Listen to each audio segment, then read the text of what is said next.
साई बंदगी सतनाम। भैरवदास जी सतनाम साई बंदगी। मनोज दास जी सतनाम साई बंदगी। भरत जी सतनाम। आशा बहन सतनाम साई बंदगी। जय बंदी छोड़ की। राजेश कुमार जी सतनाम साई बंदगी। जय सतनाम। युवराज जी सतनाम साई बंदगी सतनाम।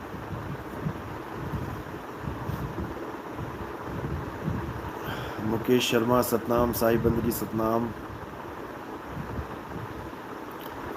हिना सतनाम साई बंदगी। संतोष दास सतनाम सतनाम सतनाम। लालचंद जी सतनाम। तो आज दिल्ली से लाइव चल रहा है। किसी भगत के कोई सवाल हो वो पूछ सकता है ऑनलाइन। कोई शंका हो। अरविंद दास जी सतनाम। सुदर्शन जी सतनाम साई बंदगी सतनाम सतनाम। लता तोमर जी सतनाम साई बंदगी सतनाम। तो एक प्रश्न आया था थोड़ी देर पहले ही। वैसे तो मैंने कई बार इसका जवाब दिया, लेकिन लोग समझ नहीं पाते, पता नहीं क्या दिक्कत है। क्योंकि सत्संग ध्यान से नहीं सुनते। अगर ध्यान से सुने तो हर चीज़ क्लियर हो जाए।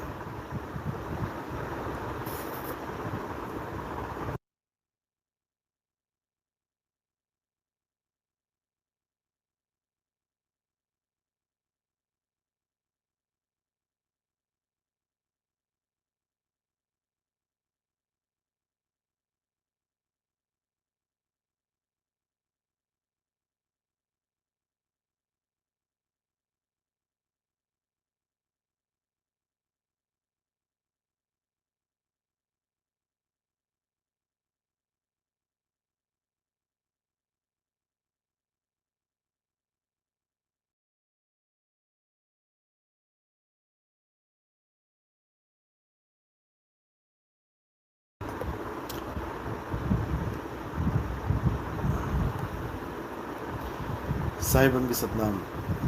बीच में फ़ोन आ गया था कोई। तो जो प्रश्न है वो ये पूछा जा रहा है कि आत्मा से परे परमात्मा है या आत्मा में परमात्मा है या आत्मा ही परमात्मा है। अच्छी तरह समझ लो इसको। आज दोबारा ये सवाल दिमाग में नहीं आना चाहिए। अगर यही समझ में नहीं आए तो क्या भक्ति करोगे। फिर समझ लो, आत्मा से परे परमात्मा है या आत्मा में परमात्मा है या आत्मा ही परमात्मा है। अच्छी तरह समझ लो इसको। जब हम कहते हैं आत्मा से परे परमात्मा है, तब हम किसकी बात कर रहे हैं। हम जीवात्मा से परे परमात्मा की बात कर रहे हैं। अच्छी तरह समझ लो। अगर कोई भी संत महात्मा ये कहता है, कोई भी A to Z, कि आत्मा से परे परमात्मा है, तो वहां पर वो जीवात्मा की बात कर रहा है। यानी जीवात्मा से परे परमात्मा है, यानी उससे भिन्न परमात्मा है।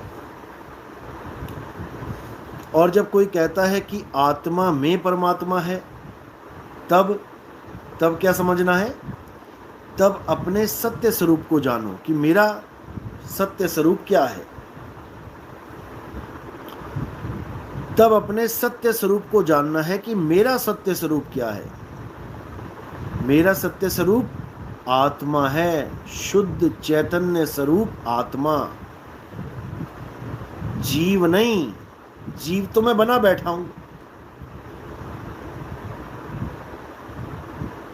तो आत्मा में परमात्मा जब मैं बोलता हूं तो समझ जाओ कि तुम्हारा जो सत्य स्वरूप, चैतन्य स्वरूप, जो असली स्वरूप है, उसी में परमात्मा है। यानी तेरा साईं तुझ में है। जाग सके तो जाग, तुझ में है कैसे है ज्यों तिलमाही तेल है, और ज्यों चकमक में आग, तेरा साईं तुझ में है जाग सके तो जाग। तेरा साईं तुझ में है यानी जो तुम्हारा आत्म स्वरूप है उसी में परमात्मा विराजमान है।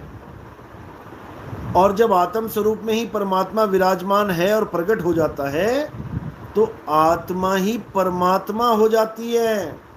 फिर दोनों का अंतर खत्म हो जाता है, फिर आत्मा ही परमात्मा है। नानक साहब की वाणी है ना, आत्म परमात्म एको करे, अंतर की दुविधा अंतर मरे।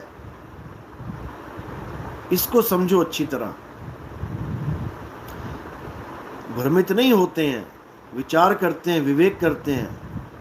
और कोई सवाल होता है अपने गुरु भाइयों से पूछते हैं, अपने गुरु से पूछते हैं। अगर गुरु भाई अच्छी तरह समझाने लायक है फिर तो ठीक है, अगर उससे नहीं बात बन रही है, उसको नहीं पता है, तो फिर आगे अपने गुरु से पूछते हैं, ना कि कंफ्यूज हो जाते हैं। कंफ्यूज नहीं होना है। इतना ज्ञान कथ दिया, इतना समझा दिया, अभी भी कंफ्यूज रहोगे तो क्या बनेगा।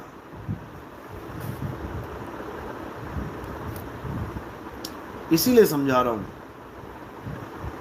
कंफ्यूज नहीं होना है।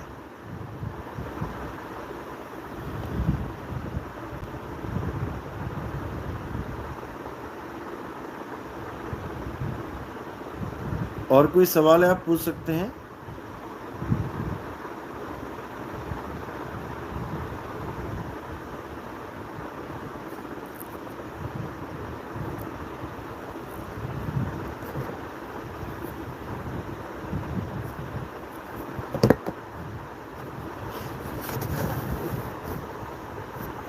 हाँ जी,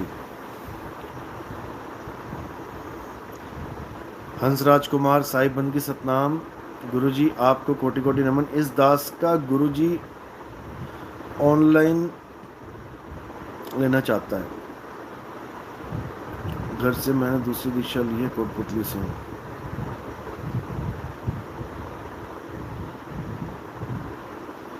आप मुझे कॉल करो शाम को।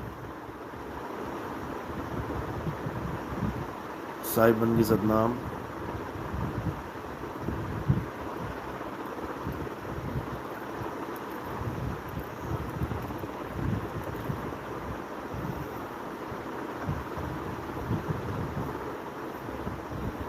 अगर कोई सवाल पूछता है व्हाट्सएप पे तो थोड़ा मुश्किल होता है जवाब देना। इतना ज़्यादा व्हाट्सएप आ जाते हैं, इतने मैसेज आते हैं, समय लगता है उसमें, तो वेट करो।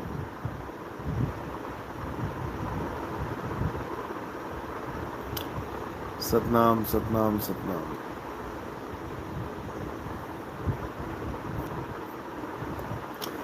हाँ, तो क्लियर हो गया। जीवात्मा से परे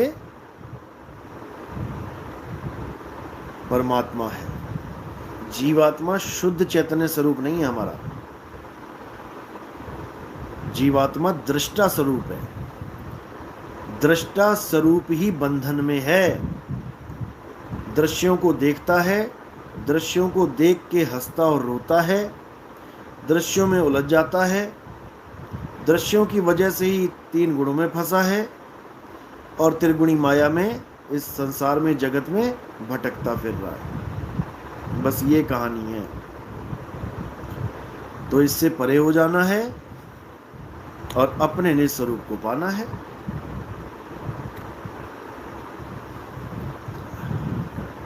अंजू बेदी सतनाम। साहिब बंदगी। राजकुमार जी, निशा सतनाम।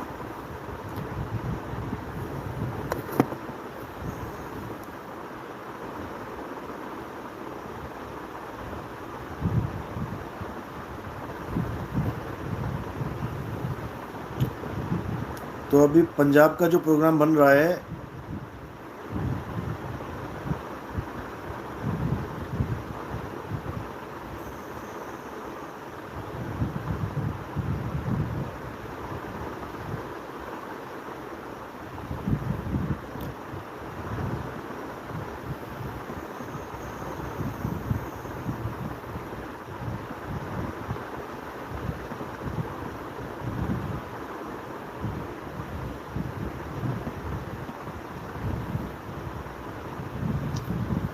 आज 14 तारीख है।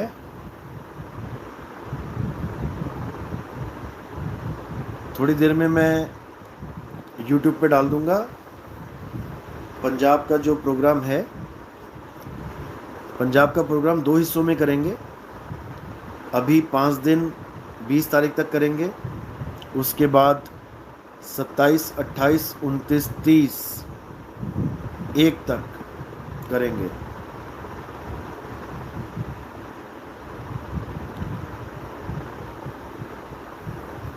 तो अभी थोड़ी देर में मैं डाल दूंगा। और कोई सवाल है किसी का पूछ सकते हैं। सतनाम सतनाम।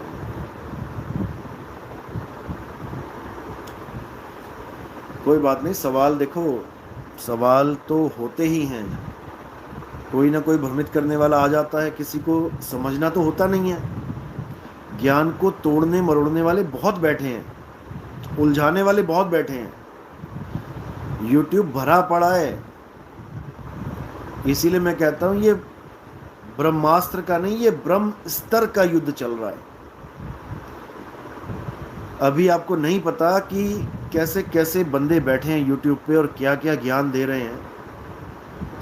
चैनलों के नाम रख रखे हैं बड़े बड़े, जैसे पूरा परमात्मा इन्हीं के घर में आके बैठा हुआ है। आत्मा से परमात्मा और पता नहीं दुनियादारी कौन कौन से नाम लेके बैठे हैं। अकह अनाम और पता नहीं फलाना ढिमाका, आदि अनादि मुक्ति पंथ, ये सब फ्रॉड, ये फ्रॉड लोग हैं।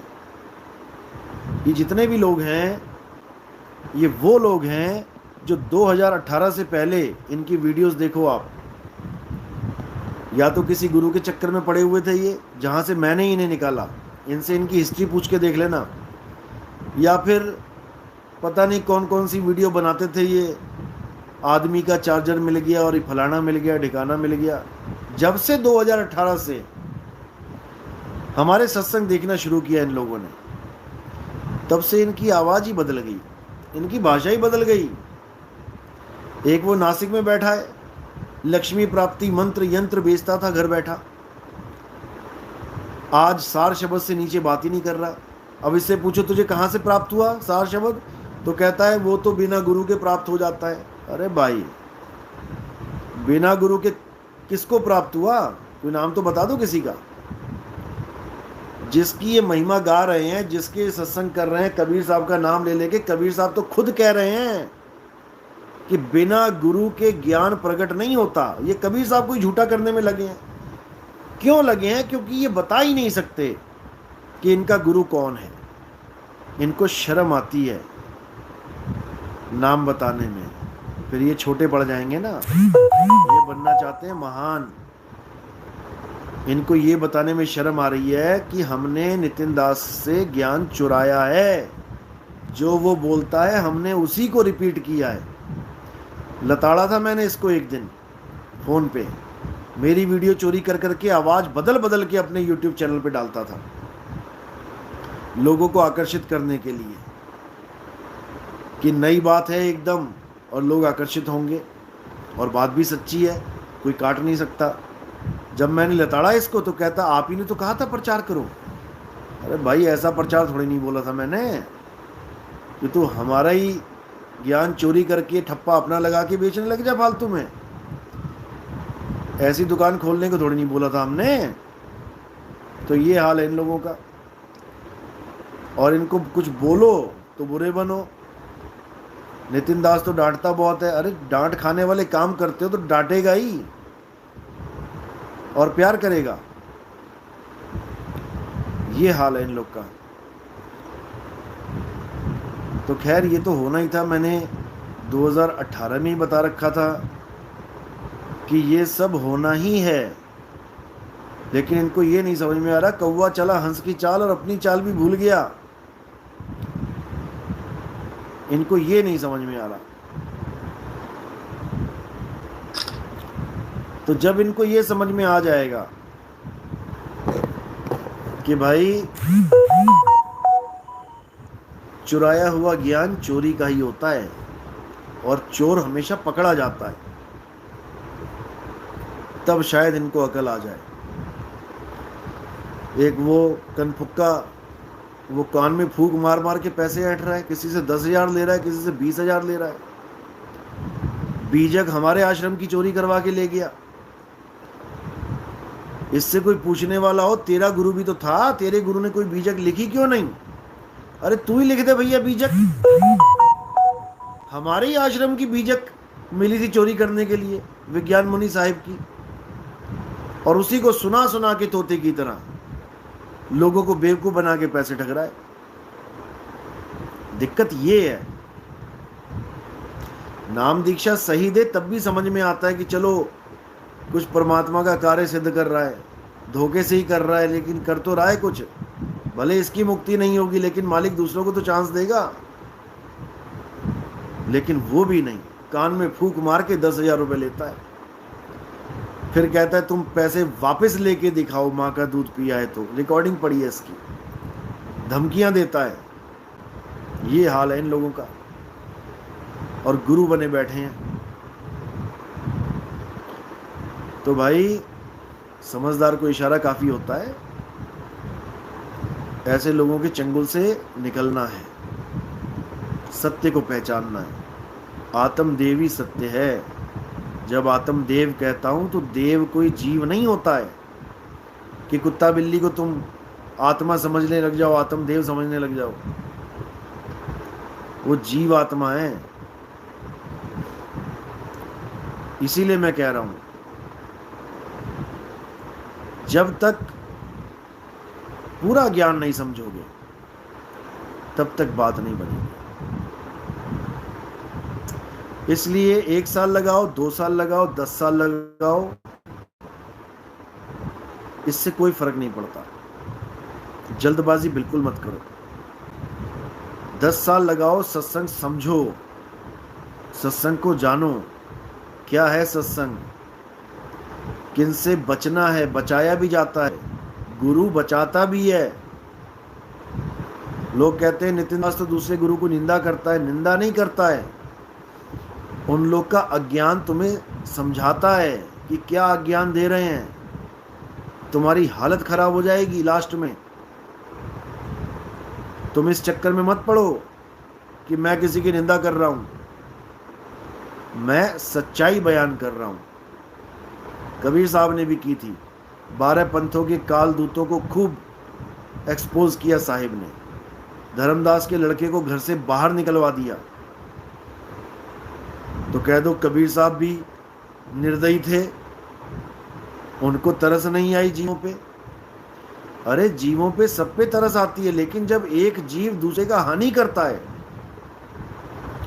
तब उस पे तरस नहीं किया जाता है, उसको ठीक किया जाता है। कोई बिगड़ा हुआ है तो अपने घर में बैठे, बिगड़ा हुआ है तो हमने क्या लेना उससे, लेकिन दूसरों को बिगाड़ेगा तो उसकी क्लास लेनी पड़ती है। तुमने जो करना अपने घर बैठ के करो, 3-5 जो भी करना है,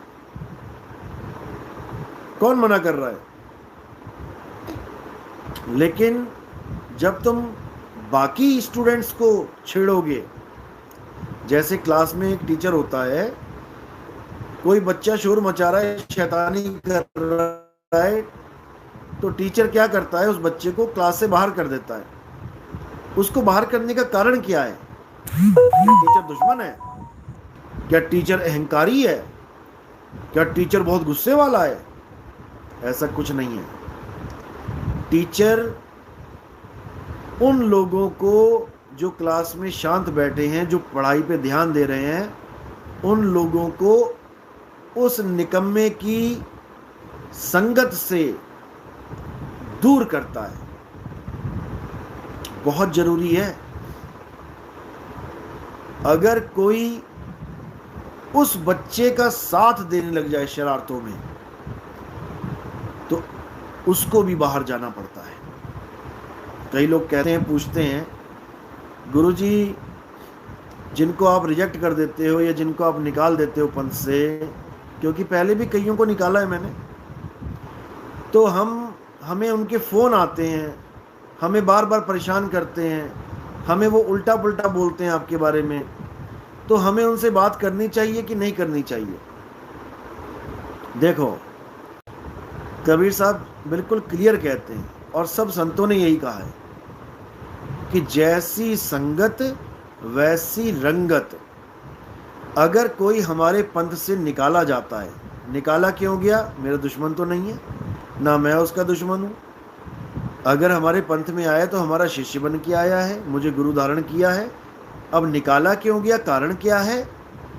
मर्यादा भंग करना, गुरु की बात ना मानना, अपने मन अनुसार कार्य करना, रोकने पर भी ना रुकना,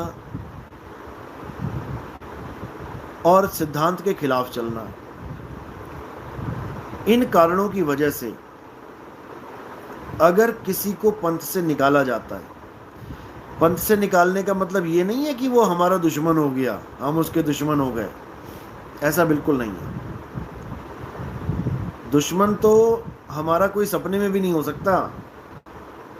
अगर कोई कहे नितिन दास मेरा दुश्मन है, भाई तेरी गलत फहमी है।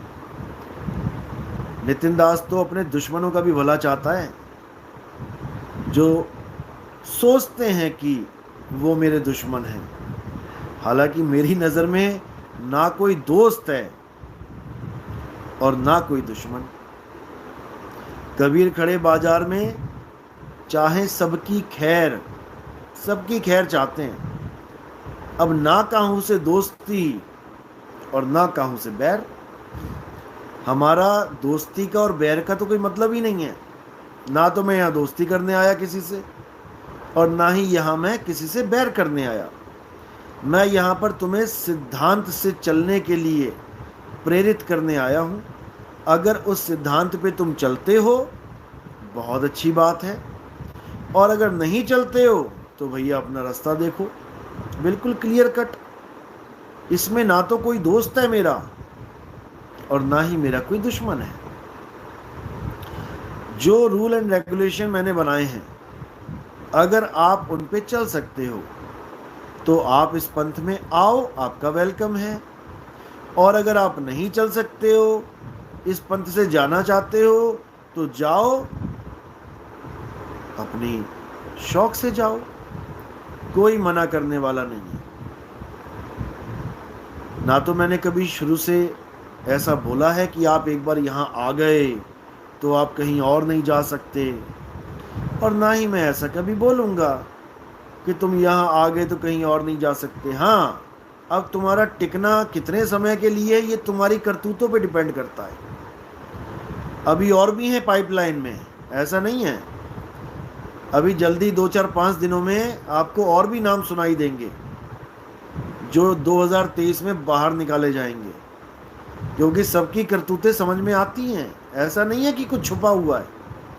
ये आपको लगता है कि आप कुछ कर रहे हो, पंथ में गड़बड़ कर रहे हो और हमें पता नहीं लग रहा, ये आपको लगता है, लेकिन आपको नहीं पता कि सब पता लगता है। एक एक चीज़ की खबर मिलती है।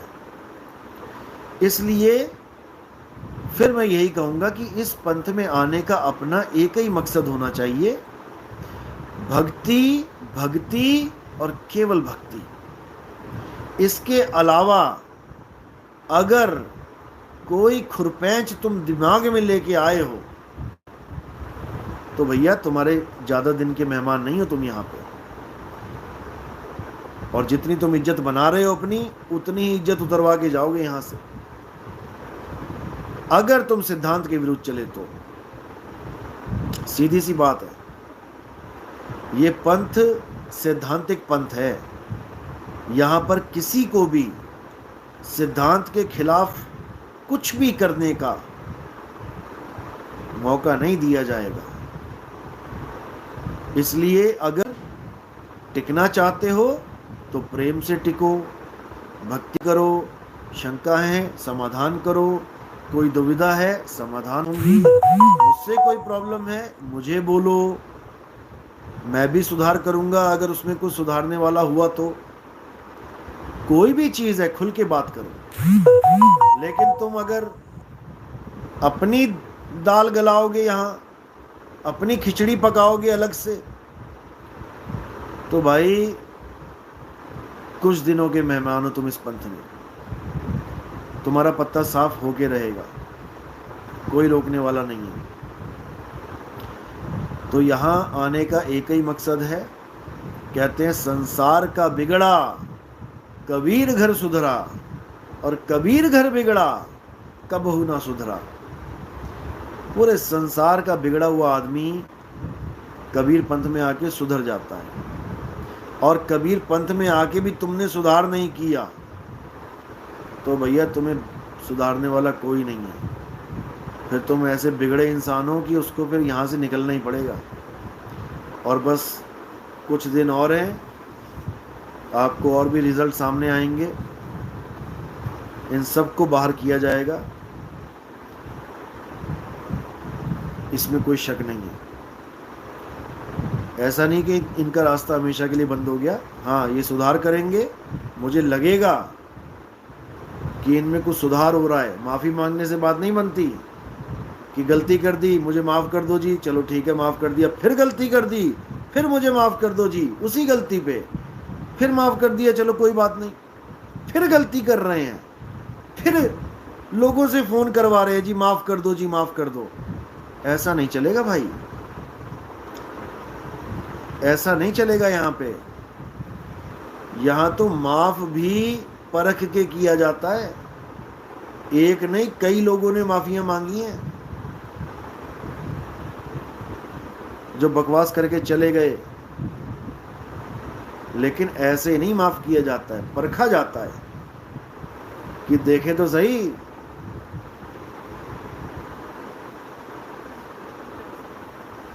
कितने सच्चे दिल से माफी मांग रहा है, या पंथ में घुसने का रास्ता ढूंढ रहा है दोबारा से। ऐसे नहीं घुसाया जाता भाई, एक बार जिसको निकाल दिया अच्छी तरह परख के दोबारा डाला जाता है। ऐसा नहीं कि दोबारा नहीं आए हैं, बहुत से लोग आए हैं। आप लोग को तो पता ही नहीं है कितनों को मैंने 2023 के शुरू में ही निकाल दिया था, 2023 के जनवरी में ही, लेकिन हवा नहीं लगने दी किसी को भी। लेकिन उन्होंने सच्चे दिल से माफ़ी मांगी, वापस आ गए। क्या दिक्कत है? हमें कोई दिक्कत नहीं। हमारा एक ही कारण है निकालने का, सिद्धांत पे नहीं चलना। तुम सिद्धांत पे नहीं चलोगे, तुम निकलोगे बाहर, उसके बाद तुम कुछ भी बड़बड़ाते रहो, गालियां दो, उल्टा पुल्टा बोलो, झूठ सच बोलो, कुछ भी करते रहो, तुम्हारी खिचड़ी नहीं बनने वाली, तुम्हारा कोई हल नहीं होगा, तुम बाहर ही रहोगे। उसके बाद तुम कितना ही बोलते रहो मैं तो खुद पंथ छोड़ के गया। अरे खुद छोड़ के गया, अगर कोई खुद छोड़ के जा रहा है तो शांति से जाए ना, बड़बड़ाता हुआ क्यों जा रहा है? अगर कोई आदमी किसी नौकरी को या किसी बॉस के पास खुद रेजिग्नेशन देके जाता है तो याद रखना वो कभी पलट के बड़बड़ाता नहीं है, क्योंकि वो अपनी मर्जी से गया है। मैंने जब अपनी कंपनी को रेजिग्नेशन लेटर डाला तो आराम से गए, और अगर कंपनी मुझे निकाल देती तो हम भी बड़बड़ाते। ये पहचान बता रहा हूं मैं। जो लोग कहते हैं कि तुम हमें क्या निकालोगे, हम खुद छोड़ के गए हैं, जो छोड़ के जाते हैं वो पता भी नहीं लगने देते कि हम तुम्हें छोड़ के चले गए हैं। तीसरे बंदे से पता लगता है, अरे नितिन साहेब वो तो इस पंथ को छोड़ के कहीं और जुड़ गया है। ऐसे पता लगता है जब कोई खुद से छोड़ के जाता है। याद रखना इस बात को, क्योंकि विवेक देता हूं मैं, विवेक। यहां विवेक की फैक्ट्री है। जो आज शब्द गुरु कर रहे हो, ये शब्द गुरु समझाने वाला मैं ही हूं। नहीं तो मंत्री जपते थे आज तक शब्द गुरु के नाम पे। आज बंदी छोड़ शब्द गुरु, जय सतगुरु, जय शब्द गुरु, मेरे शब्द गुरु की जय हो। किसने समझाया क्या होता है शब्द गुरु? ऐसे ही जीवन निकल जाता, धक्के खा के 84 में चले जाते। तो कुछ लोग ऐसे होते हैं जो, छोड़ो। तो मुद्दे पे आते हैं बात है आत्मा परमात्मा की। परमात्मा आत्मा में ही विराजमान है और आप इस वक्त जीव आत्मा हो। जब आपको पूर्ण ज्ञान हो जाएगा, जब मालिक की दया से पूर्ण ज्ञान होगा, तब आपको समझ में आएगा कि परमात्मा क्या है, आपका निज स्वरूप क्या है। सत्य स्वरूपी नाम साहिब का, सो निज नाम हमारा। तब समझ में आएगा कि निज नाम क्या होता है। ऐसे नहीं समझ में आएगा। तो इसलिए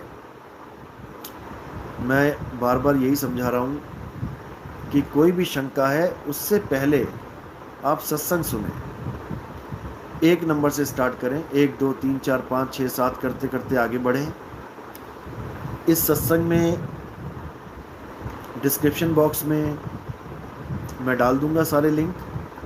आप 1 नंबर से सुने और सुनते सुनते आगे बढ़ें, या फिर आप सीधे बोलें नितिन दास सत्संग नंबर 1, नितिन दास सत्संग नंबर 2। तो ऐसे करके आपके सामने सारे सत्संग आने शुरू हो जाएंगे।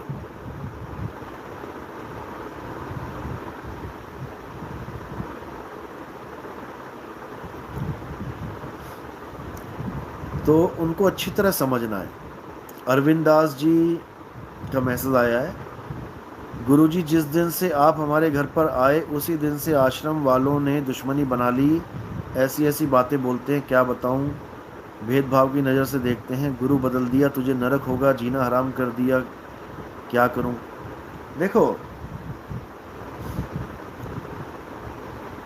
जो परमात्मा के नाम पे दुकान खोल के बैठा है और उसका ग्राहक उसको छोड़ के कहीं और चला जाए,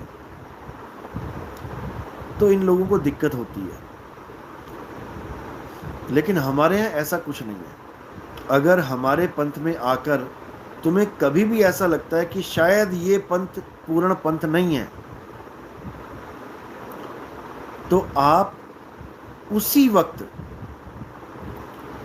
किसी और गुरु के पास भी जा सकते हैं, जहां आपको लगता है कि वो गुरु हमें पूर्ण ज्ञान दे रहा है। हमारे साथ आपका कभी कोई विरोध नहीं होगा, हमारे साथ आपकी कोई बहसबाजी नहीं होगी।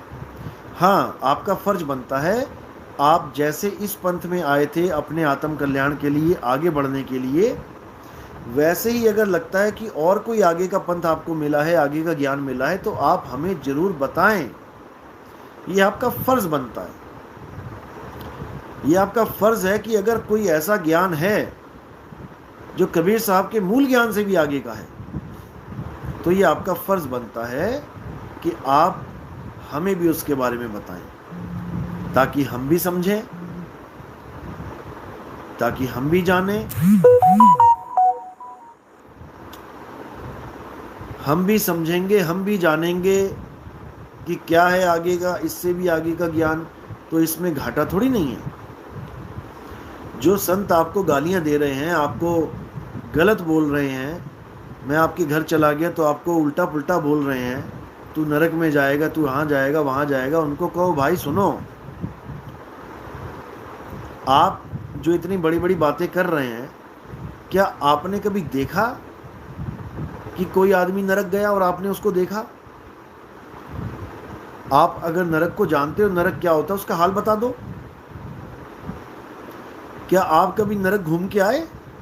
आपको क्या पता नरक में क्या है क्या नहीं? तो ये फालतू बातें करनी छोड़ो और ये पूछो मुझसे कि मैं गया तो गया क्यों। तब मैं बताऊंगा आपको, तब मैं समझाऊंगा कि जो ज्ञान आप मुझे दे रहे थे, उस ज्ञान की वजह से मैं नरक में चला जाता। इसलिए नरक में जाने से अच्छा है कि मैं नितिन दास जी का सत्संग सुन के मुक्त हो जाऊं। ये जवाब होना चाहिए आपका।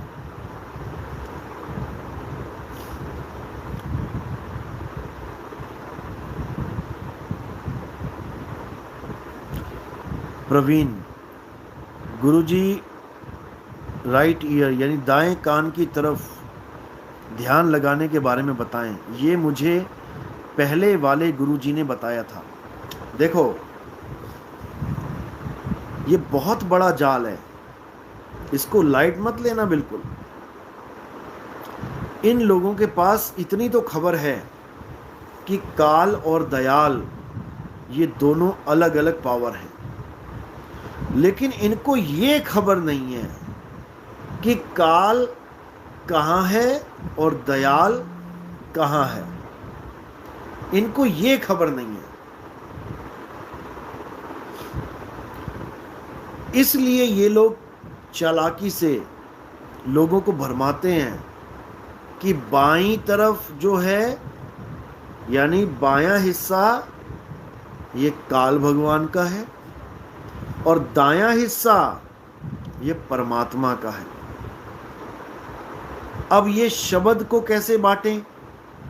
क्योंकि शब्द को कैसे बांटेंगे? नाम को बांट सकते हैं, ठीक है, काल बोल दिया, दयाल बोल दिया। अब जो अंदर अनहद नाद चल रही है उसको कैसे बांटेंगे? ये अब बांटेंगे दाएं और बाएं से।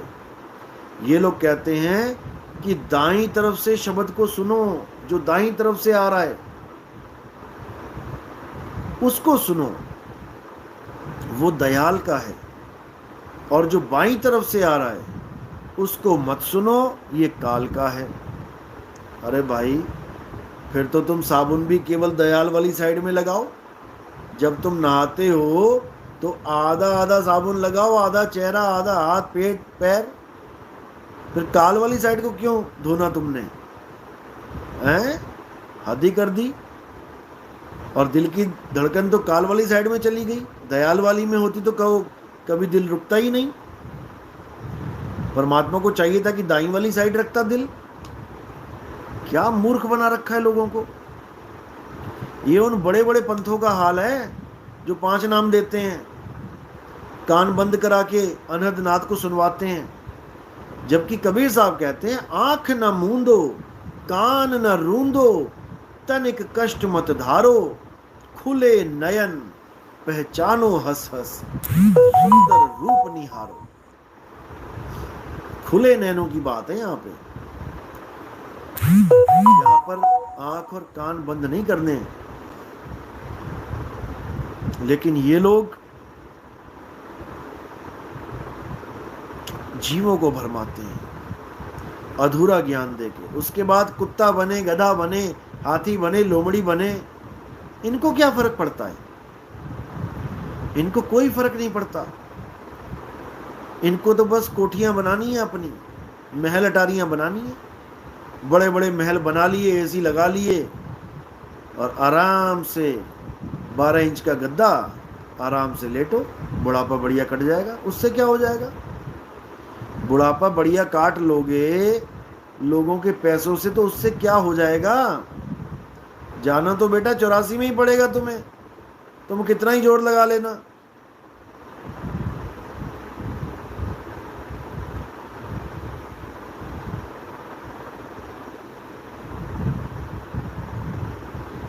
देखो, दूसरी दीक्षा का जो है बनेगा प्रोग्राम तो बताएंगे आपको।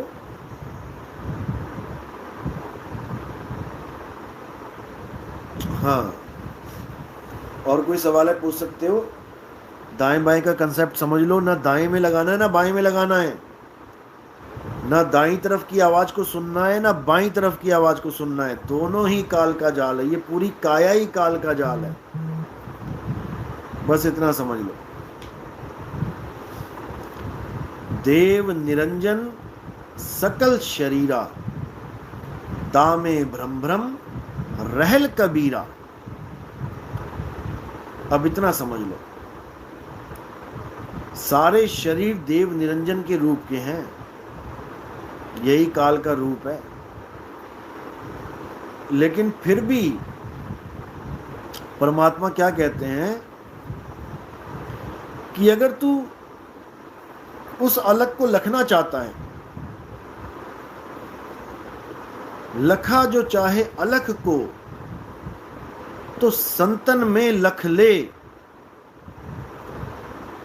कई लोग कहते हैं कि नितिन दास अपनी आरती करवाता है, फूल चढ़वाता है, सिर पे माला पड़वा देता है, चरणामत देता है।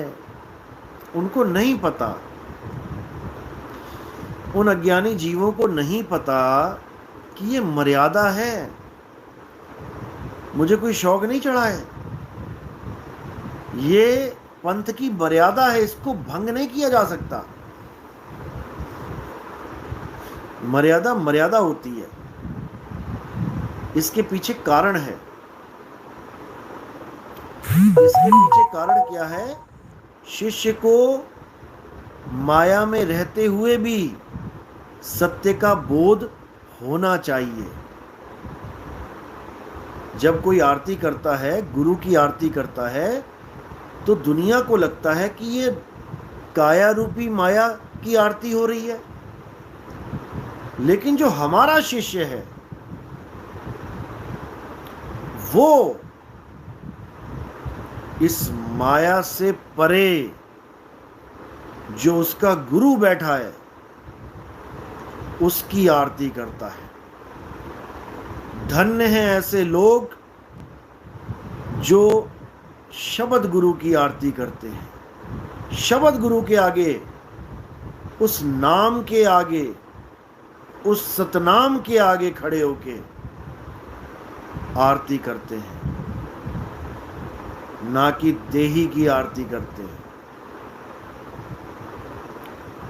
अगर तुम्हें नितिन दास देही दिखता है तो भाई तुम खुद को भी कभी देह से अलग नहीं कर सकते। तुम खुद को भी देह ही मान के देह त्यागोगे, याद रखना। क्योंकि जब तुम गुरु को ही नहीं पहचान पाए, जब कोयल का बच्चा अपनी मां को ही नहीं पहचान पाया, तो खुद को क्या पहचानेगा? बात ये है।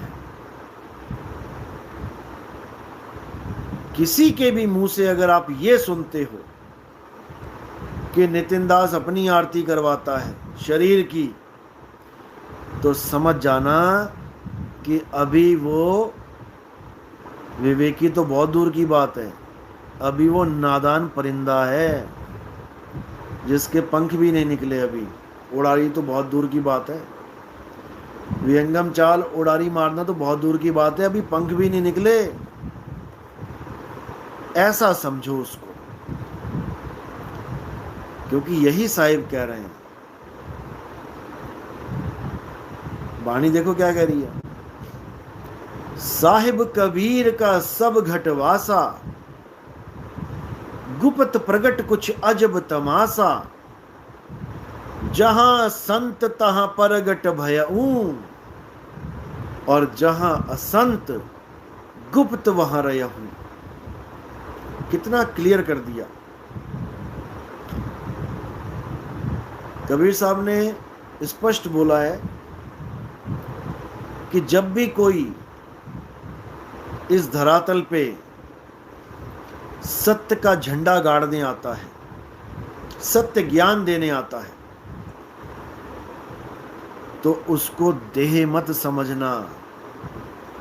वाह की देह छाया नहीं हुई। समझो इस लाइन को। तुम इस देह को पकड़ के बैठ गए हो, ये कच्ची देह है। हम पक्की की बात कर रहे हैं, वो तुम्हें समझ में नहीं आएगी जिसकी कोई छाया ही नहीं है। आरती उसकी हो रही है जो इस काया को चला रहा है, जो इस काया के द्वारा तुम्हें ज्ञान समझा रहा है। आरती उसकी हो रही है, लेकिन मंद बुद्धि लोगों को ये बात समझ में नहीं आती। वो इसी चक्कर में पड़े रहते हैं, अरे नितिन दास तो अपनी आरती करवाता है। वही लोग पत्थर की पूजा करते थे 20-20 साल, तब उन्हें कोई दिक्कत नहीं थी। आज जीवित गुरु की, आत्म देव की आरती करते हैं तो उनको लगता है, हाय, ये हमसे क्या करवाया जा रहा है। और दूसरे गुरुओं के चक्कर में आके वही लोग जो बोल रहे हैं फोटो की आरती करते रहे, देसी घी की खड़ी जोत जगा के,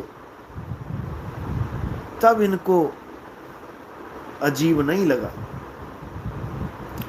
तो होता है, इंसान की फितरत है, जब तक कोई चीज नहीं मिलती है तब तक पीछे पीछे घूमता है, जब कोई चीज मिल जाती है फिर उसकी कदर नहीं करता है।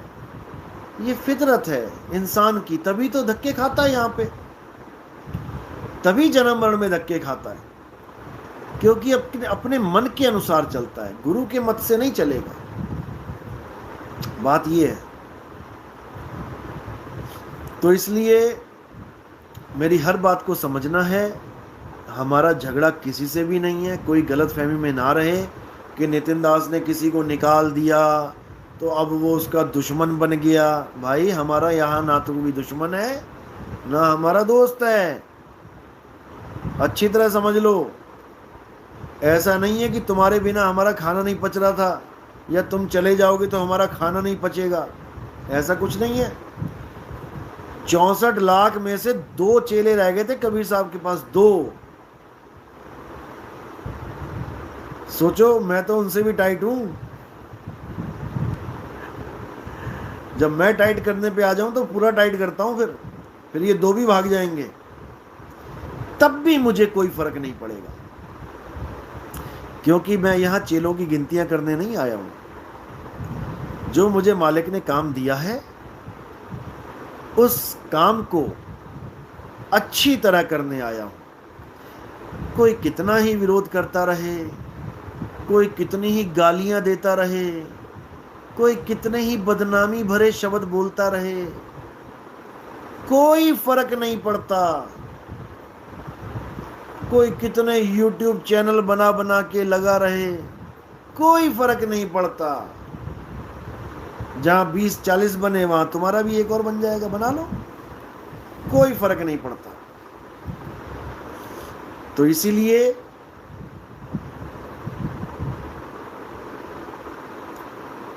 शब्द गुरु महिमा, यह बात इन्हीं लोगों से मुंह से बताई गई है और यही बता रहे थे कि सतगुरु नितिन साहब की कृपा हो गई इसलिए हम बच गए, वही आज खिलाफत कर रहे हैं। ये तो फितरत है, मैंने बताया ना, ये फितरत है। आजकल रिश्ते कैसे निभते हैं, आजकल लोग रिश्ते कैसे निभाते हैं, समझ लो अच्छी तरह। जब तक उन्हें तुम्हारी जरूरत है तुम्हारे पीछे पीछे घूमेंगे, तुम्हें प्यारी प्यारी बातें करेंगे, तुम्हारे पीछे दुम हिलाते फिरेंगे, और जब तुम उनको मिल जाओगे उसके बाद छोटी सी बात भी अगर अनबन हो गई तो अपनी असली औकात दिखा देंगे। यही होता है आज तक, और ये कोई नई बात नहीं है, ये तो होता ही आया है। आम रिश्तों में देख लो ना, ये जो मैं बात कर रहा हूँ आम रिश्तों की बात कर रहा हूँ। आज देखो कैसे लोग हमारी बहन बेटियों को काट काट के फ्रिज में लगा देते हैं। देखो न्यूज़, अभी दिल्ली की खबर ठंडी नहीं हुई थी, मुंबई की आ गई। ये वही लोग हैं जो चांद तारे तोड़ रहे थे इन लोगों के लिए कि तुम एक बार हाँ कह दो तारे तोड़ लाऊंगा। आज छोटे छोटे पीस करके कुत्तों को खिला रहे हैं, मिक्सी में घुमा घुमा के। ये फितरत है इंसान की, ये कभी भी बदल जाता है। बाकी तो छोड़ो, ये गुरु भी ऐसा ढूंढता है जो इसकी हांजी में हांजी मिलाता रहे। अगर गुरु ऐसा मिल जाए जो इसको डांट दे तो ये गुरु को भी ना बख्शे। ये इंसान ऐसी चीज है। और मैंने पहले ही बोला था कि छटनी चल रही है बेटा, 2023 में रिजल्ट आएगा, अपने अपने सुधार कर लो, मौका सबको दिया है। 2019 से ही बोलता आ रहा हूं, 2020 में मैंने इतना बोला, किसी को ऐसा नहीं कह सकता क्योंकि हमें पता नहीं था, हमें पता नहीं लगा, सब बता रखा था। हर चीज क्लियर की हुई थी, लेकिन हल्के में ले जाना हर बात को, फिर इसका फल तो मिलेगा।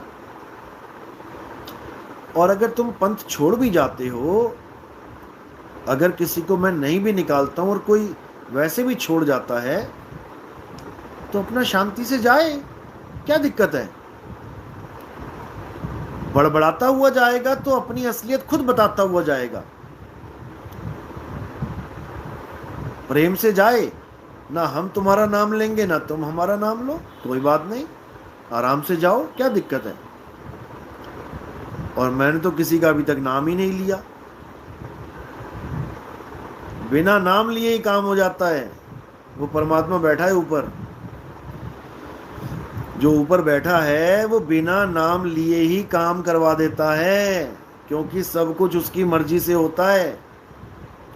तुम भूल जाते हो कि तुम्हारे ऊपर कोई बैठा है, इसलिए तुम ये गलत काम करते हो। प्रवीण, आप टाइट नहीं हो गुरुजी, हर क्वेश्चन का जवाब बड़े प्यार से देते हो, आप तो प्यार की मूरत हो गुरुजी, धन्य हो गुरु, धन्य। देखो, मैंने पहले कल भी बताया था कि डंडे वाला मास्टर सबको बुरा नहीं लगता। मेरे पास डंडा है, सही बता रहा हूं मैं क्लास लगाता हूं क्योंकि मेरी ड्यूटी है ये। अगर मैं अपनी ड्यूटी सही से नहीं निभाऊंगा तो मेरा रिजल्ट सही नहीं आएगा, और अगर मेरे बच्चों का रिजल्ट सही नहीं आएगा तो जो प्रिंसिपल बैठा है वो मेरी क्लास लगाएगा। इसलिए मुझे मजबूरी में क्लास लगानी पड़ती है, लेकिन सबको मैं बुरा नहीं लगता। मैं क्लास भी लगाता हूं, बड़ी खतरनाक क्लास लगाता हूं, लेकिन फिर भी मैं लोगों को बुरा नहीं लगता। क्यों नहीं लगता? मैं उन लोगों को बुरा नहीं लगता जो मर्यादा में रहना जानते हैं, जो गुरु की महिमा जानते हैं, जो ज्ञान की कदर करना जानते हैं, जो परमात्मा के प्रेम को जानते हैं, जो परमात्मा से इतने जन्मों जन्मों की दूरी बनी है उसके दर्द को जानते हैं, वो मुझे पसंद करते हैं, क्योंकि मैं उन्हें परमात्मा से ही मिलाने आया हूं। मैं उन्हें वो रास्ता बताने आया हूं जो परमात्मा तक पहुंचाता है। बस इतना समझ लो, हमारा काम ही यही है, भटके हुओं को रास्ता दिखाना। अब कोई रास्ता देखना ही नहीं चाहता, अब उस अनाड़ी का क्या किया जाए? उसका कुछ नहीं हो सकता।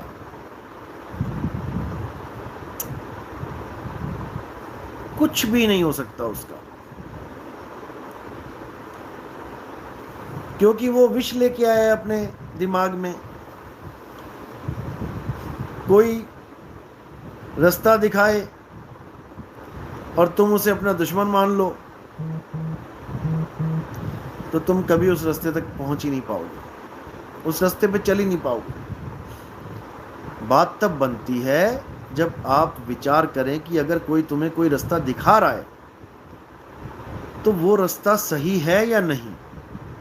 बस आपने ये देखना है। जैसे ही आप ये समझ पाओगे कि ये रास्ता ही सत्य है, बस समझो कि अब तुम्हारा खेल मालिक की तरफ जाने का बन गया।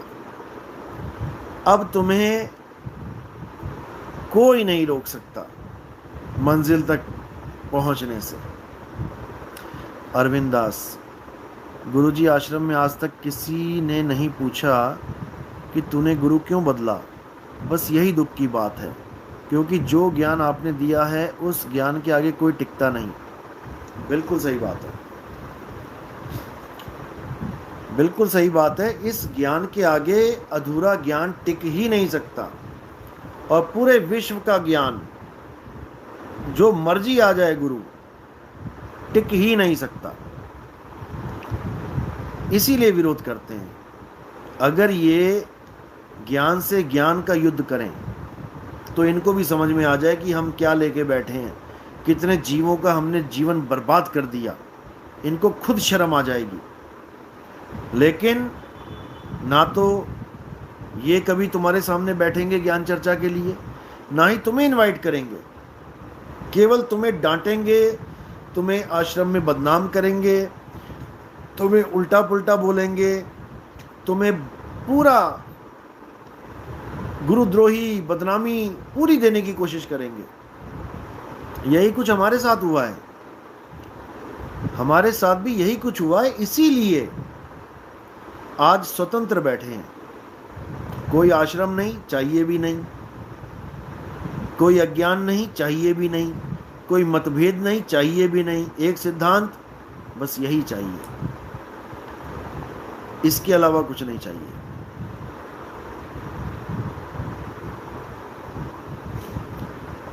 गुलाब साहू का सवाल है, गुरुदेव पूर्णिमा व्रत करना चाहिए कि नहीं, इसका महत्व बताएं। देखो, कबीर साहब ने वाणियों में जो कुछ भी बोला है बहुत सोच समझ के, गुप्त भेद को गुप्त रख के बोला है। पूर्णिमा का जो भेद है वो समझ लो, मैंने पहले भी समझाया है। पूर्णिमा का मतलब होता है पूर्ण सतगुरु। पूर्ण सतगुरु की वंदना करके, पूर्ण सतगुरु से जुड़ के जब तुम पूर्ण हो जाओ तो समझो पूर्णिमा का व्रत हो गया। नहीं तो क्या किया तुमने? अगर तुम चांद को मानते रहे पूरा चांद, तो तुम अज्ञानता में रहे। चांद तो रोज पूरा ही निकलता है, वो तो उसके ऊपर प्रकाश कम और ज्यादा होता है। कभी ज्यादा प्रकाश पड़ गया पूरे चांद पे तो पूर्णिमा का चांद बना दिया पूरा चांद, कभी आधा प्रकाश बना तो कह दोगे आधा चांद, कभी ईद का चांद कह दोगे, जब बिल्कुल पतली सी लाइन होगी तो कह दोगे ईद का चांद। अरे भाई, चांद चांद ही है, वो गोल गेंद की तरह सामने है। अब उस पर रोशनी पड़ रही है पूरी, तो तुम सोच रहे हो पूर्णमासी का चांद है, इसकी पूजा कर लूं। तब भी तो चांदी की पूजा कर रहे हो, चांद और रोशनी दोनों की पूजा कर रहे हो। और जब आधा चांद है तब भी चांद और रोशनी ही है। अलग क्या है दोनों में, बताओ जरा। तुम दीवार पे टॉर्च मार रहे हो, एक तेज टॉर्च मारी तुमने, पूरी दीवार पे रोशनी हो गई, तब भी दीवार और रोशनी है वहां पे। एक हल्की टॉर्च मारी, आधी दीवार कवर कर पाई, तब भी दीवार और रोशनी है। पूजा तो तुम दीवार और रोशनी की ही कर रहे हो ना, चाहे अधूरी रोशनी है चाहे पूरी रोशनी है।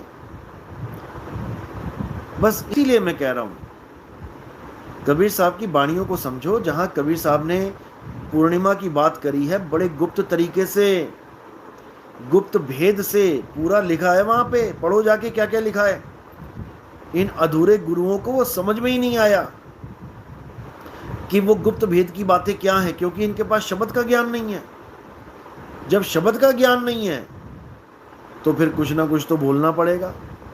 तो क्या बोलेंगे? जो लिखा है, पूर्णिमा लिखा है तो पूर्णिमा ही बोलेंगे कि पूर्णिमा की पूजा करो, व्रत रखो। अरे पूर्णिमा का व्रत तो पहले से ही रखते आए हैं लोग, तुम कौन सा नया रखवा रहे हो? लेकिन साहिब ने बोला, ना मैं क्रिया कर्म में रहता, ना मैं व्रत उपवास में, खोजी होए तुरंत मिल जाऊं, एक पल की तलाश में। कहें कबीर सुनो भाई साधो, मैं तो हूं विश्वास में। तो बात यहां पे आती है, लेकिन लोग इसको नहीं समझ पाते, इसलिए पूर्णमासी के चांद के पीछे भागने लग जाते हैं कबीरपंथी। तो खैर, ये तो संसार है, चलता ही रहेगा, अज्ञानता में डूबा ही रहेगा, कोई ज्ञान की बात बताता भी है तो जीव को समझ नहीं आता, वो उसको दुश्मन लगता है। बात ये है। तो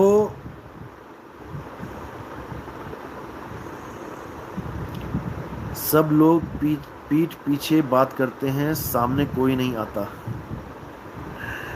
देखो, अब और कोई चारा नहीं है उनके पास, तुम्हारे सामने आ ही नहीं सकते वो। याद रखना इस बात को, क्योंकि उनको पता है कि अरविंद की बातों का हमारे पास जवाब नहीं है। याद रखना, अगर तुम्हारी बातों का जवाब होता ना इनके पास, तो तुम्हारे घर में पहुंचते वो बताने के लिए।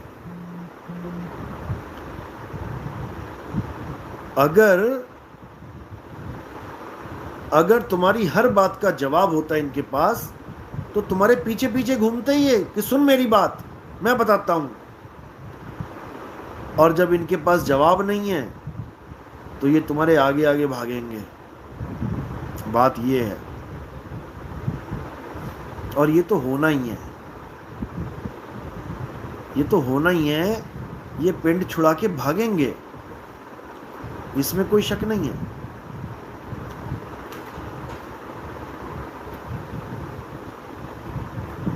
तो और कोई सवाल अगर कोई पूछना चाहता है तो पूछ सकता है। मोहिंदर सिंह, क्या ज्ञान गुरु और शब्द गुरु एक ही है? देखो, अच्छी तरह समझ लो।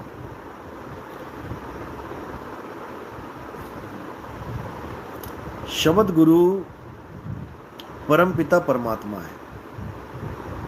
शब्द गुरु परमपिता परमात्मा है, इसमें कोई शक नहीं है। लेकिन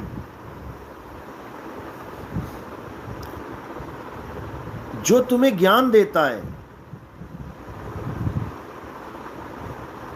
वो ज्ञान गुरु है।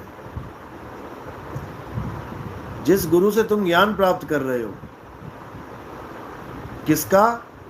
शब्द गुरु का। वो तुम्हारा ज्ञान गुरु है।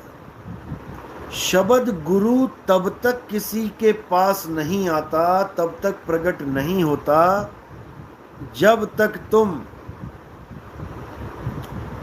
ज्ञान गुरु की शरण में नहीं आते। ये ज्ञान गुरु की महिमा है। ज्ञान कोई आसमान से नहीं टपक रहा है। ज्ञान तुम्हें कोई समझा रहा है, अपने दिन रात मेहनत करके, अपनी नींदें उड़ा के, दिन रात दौड़ के, सत्संग करके कोई तुम्हें ज्ञान समझा रहा है। ऐसे नहीं आ रहा है। शब्द गुरु तो युगों युगों से है तुम्हारे पास, तो तुम मुक्त क्यों नहीं हो गए? शब्द गुरु तुम्हें आज तक बार बार मां के गर्भ में क्यों जाने दे रहा है? क्योंकि तुम्हें ज्ञान गुरु नहीं मिल रहा है। और इस जन्म में तुम्हें ज्ञान गुरु मिल गया है। तो जब ज्ञान गुरु ने साइन कर दिया, ज्ञान गुरु ने मोहर लगा दी तुम्हारे ऊपर, तो अब शब्द गुरु भी दूर नहीं है। लेकिन हर जीव की परीक्षा होती है।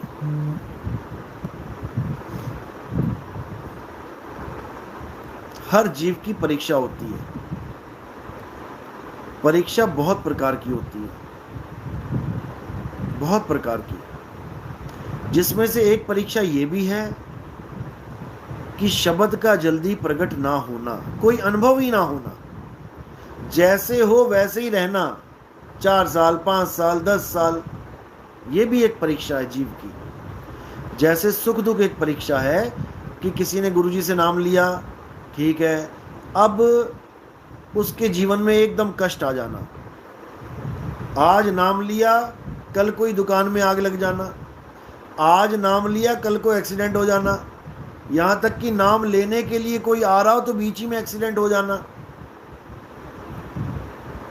या कोई और अनहोनी घटना हो जाना, व्यापार में घाटा हो जाना। ये परीक्षा है। अब इस परीक्षा के बाद तुम्हारे भाव चेक होते हैं। कि तुमने गुरुजी से नाम लिया और तुम्हारे साथ ये घटना घट गई, अब तुम्हारे भाव क्या हैं ज्ञान गुरु के लिए। बहुत इंपॉर्टेंट है ये, याद रखना। यहां पर ऐसे भी ज्ञान गुरु बैठे हुए हैं जो तुम्हें इन्हीं सुख का लालच देकर अपने पास बुलाते हैं।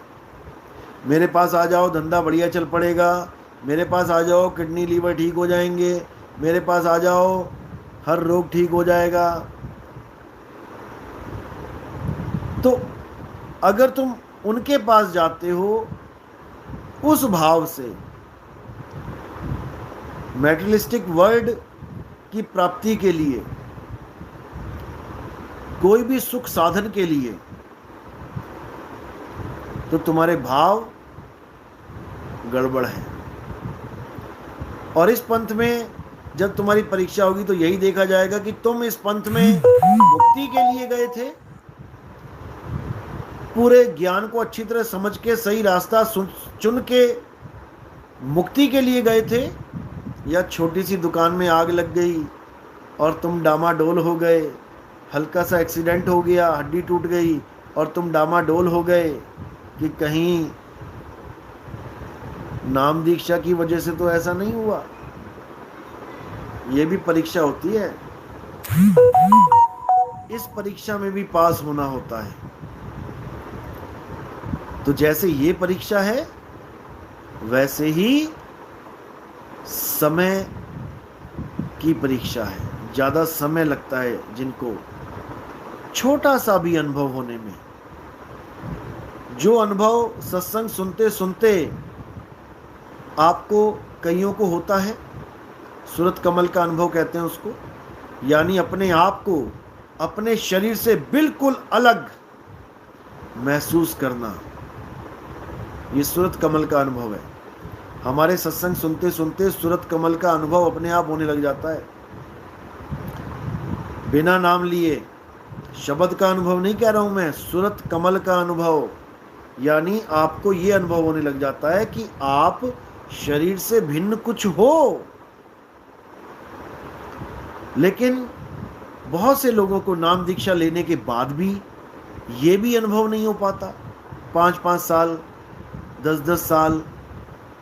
तो समझ जाना कि परीक्षा चल रही है और इस परीक्षा में आपने पास होना है। कैसे होना है? सरेंडर करके। जब आप सरेंडर ही कर दोगे फिर कोई आस बचेगी ही नहीं,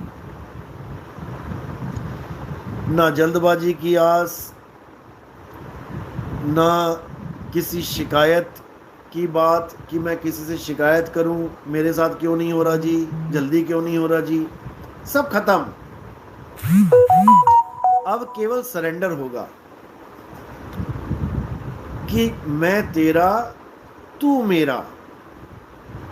अब चाहे मार चाहे तार, ये तेरी मर्जी है, मैं तो लड़ लग गया तेरे यार, बस बात खत्म है यहाँ पे। अब वो जाने, उसका काम जाने। जब ऐसी अवस्था बन जाएगी फिर तुम्हारा बेड़ा पार होना ही होना है। इसलिए मैं कहता हूं कि सरेंडर करो। अंतिम समय तक भी इंतजार करना पड़े तो बी रेडी फॉर दिस। इसमें भी कोई दिक्कत नहीं होनी चाहिए, क्योंकि राम नाम रटते रहो, जब लग घट में प्राण, कब हूं दीन दयाल के, भनक पड़ेगी कान। बस इतना समझ लो। तुम चौराहे पे खड़े हो और तुम्हें किसी ने सही रास्ता गाइड कर दिया कि तुम्हें दिल्ली जाना है, दाईं तरफ घूम जाओ, सामने दिल्ली का रास्ता है, सीधे दिल्ली पहुंच जाओगे। रास्ता तुम्हें बिल्कुल सही मिल गया और तुम रास्ते पे चलने भी लगे, लेकिन तुम केवल इस वजह से यू टर्न मार लो कि दिल्ली जल्दी क्यों नहीं आ रही, तो तुम अपना नुकसान खुद कर बैठोगे। याद रखो इस बात को, तुम अपना नुकसान खुद कर बैठोगे जल्दबाजी के चक्कर में। जबकि जल्दबाजी नाम का वर्ड अपनी डिक्शनरी से निकाल दो।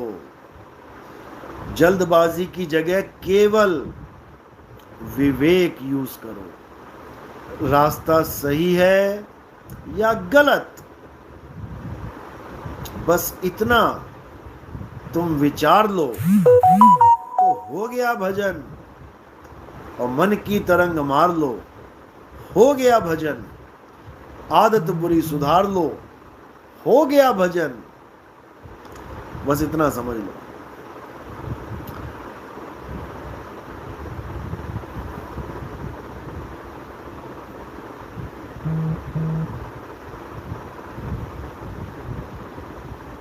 सतनाम। अजय दास का सवाल है, गुरुजी सवाल है कि देवी देवताओं को चढ़ाया हुआ प्रसाद खा सकते हैं या नहीं? किसी भी मंदिर मस्जिद का प्रसाद चढ़ाया हुआ खा सकते हैं नहीं? आप हमारे सत्संग सुनो ध्यान से, ये सारा कुछ मैंने बता रखा है। गीता के अनुसार कृष्ण जी ने जो समझाया है वो यही समझाया है कि देवी देवताओं की पूजा करने वाले देवलोक को जाते हैं। तो देवी देवताओं की पूजा करने वाले देवलोक को जाते हैं, पितरों की पूजा करने वाले पितरलोक को जाते हैं, भूतों की पूजा करने वाले भूतों के लोक में जाते हैं। तो वो क्यों कहेंगे किसी को कि देवताओं का प्रसाद खाओ और देवलोक